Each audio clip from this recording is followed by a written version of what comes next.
I hope this is not a very long video, but I'm going to talk about risk and volatility, and also to tell you why our intolerance for volatility and maybe a little bit of intolerance for risk is are perhaps the biggest impediments to our creating a reasonable sized retirement portfolio, right? To put together a retirement portfolio, whether you want to retire at 50 or at 55 or at 48, whatever, you have to be able to understand risk. You have to be able to understand volatility.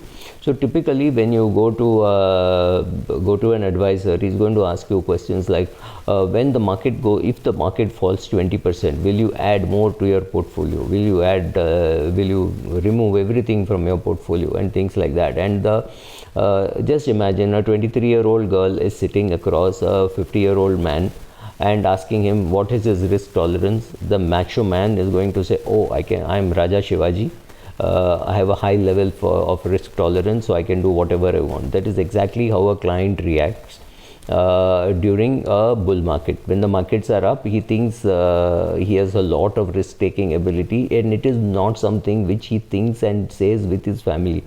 I think risk tolerance done with the family, where the husband and wife are sitting together, will get a far more sensible answer than what men reply on their own.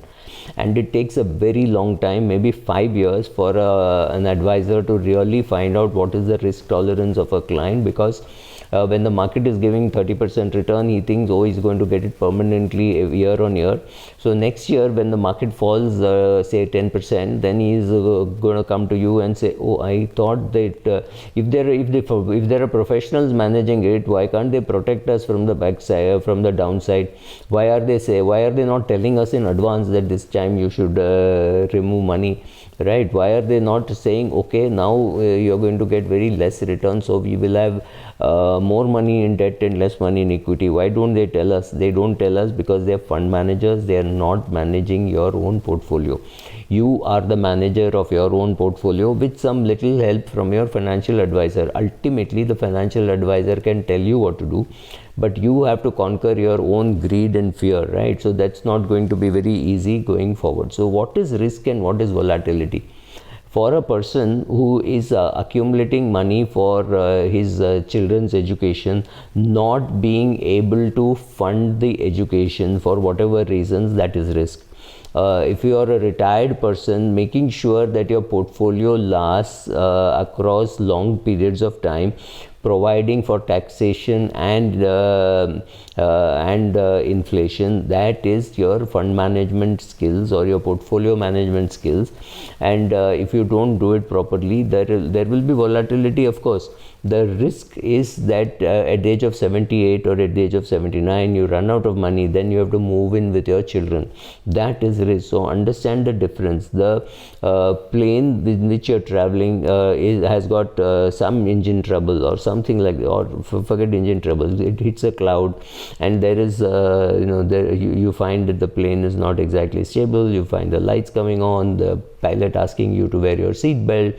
That's volatility, right? So that happens with very many flights, but every flight does not crash. Your risk is crash, the plane not being able to land because of bad weather, crashing and dying. So crashing and dying is very rare. Volatility is very, very common, right? Every portfolio will fluctuate, and that time you will feel, oh God, have I got my asset allocation wrong? Should I have had more money in bonds and less money in equity, right? Those are the worries that you will have. So understand the difference between risk and volatility. So let me repeat. I have said this many times in the past. Volatility means market fluctuation, right? So you hear that some tanks have been moving in Ukraine and Putin is going to do something. That is noise. That is going to create some turbulence in your portfolio, but it is not going to create a crash. Crash is when you have not been able to estimate inflation, you have not done a very tax efficient investment, like you kept money in a bank fixed deposit and you pay tax on it every year, instead of keeping money in an ultra short bond fund and paying tax in it once in 5 years or 10 years or 25 years, right? So that is bad risk, bad tax management. Or putting too much money into debt, saying, oh, I can't take risk. Here you are taking the risk of inflation. So not being able to understand the two is also a risk.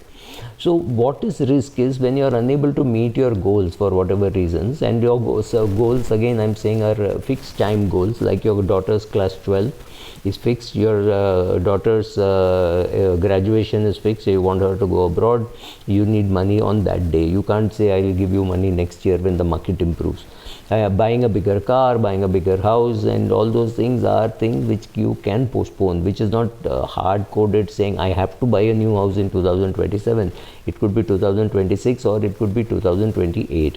Also, how you react to volatility is, if the market is fluctuating and then going up, fluctuating then going up, then your reaction is very different from market fluctuating then going down, market fluctuating then going down, because suddenly you want to call up your advisor and say, market, I have been watching the market for the last 3 months, it's only going down. Should I remove money from equity and put it into debt? I know what has happened, but can I just remove money? So reacting is risk, because the risk is your portfolio will not achieve the target that you want it to achieve, right? So understanding that there will be fluctuation in the value of your portfolio on a day-to-day basis is, even if you have invested in debt, because there is something called mark to market. And definitely when you have money in equity, understanding that there will be variation or fluctuation in your portfolio, understanding that means you're doing your very good first step in risk management. But reacting to the noise, reacting to something happening in Ukraine and therefore removing money is a bad way of inviting risk, saying suddenly, oh, I'm 78 years of age, I've run out of money, now I have to go and live with my children. Do you want to do that? So understand the difference between volatility and risk, because the more intolerant you are towards volatility, chances are your advisor will ask you to put more money in debt, and that the risk could be inflation, right? So understanding the risk of not taking risk, understanding the risk of inflation, understanding the risk of not being very tax efficient while investing, all that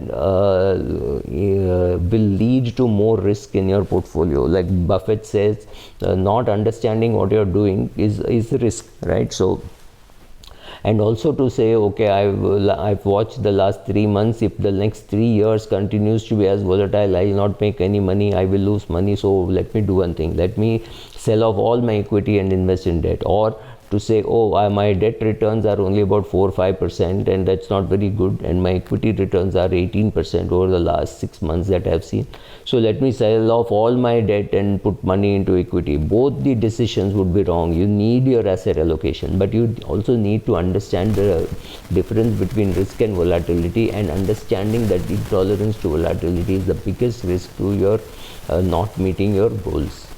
So diversifying across a range of assets, which could be mid cap, large cap, small cap, foreign equity, bonds, cash, gold, maybe silver, having created REITs, InvITs, right? So create a good portfolio. Decide how much you want to be in gold, how much in silver, how much in REITs, how much in InvITs, and all those things, large cap, mid cap, all across this. Invest regularly and tell yourself every morning that I cannot predict market returns, but I can predict my own behavior. When the market falls over the next 1, 2, 3 years, I will not bother, simply because I am currently earning my income.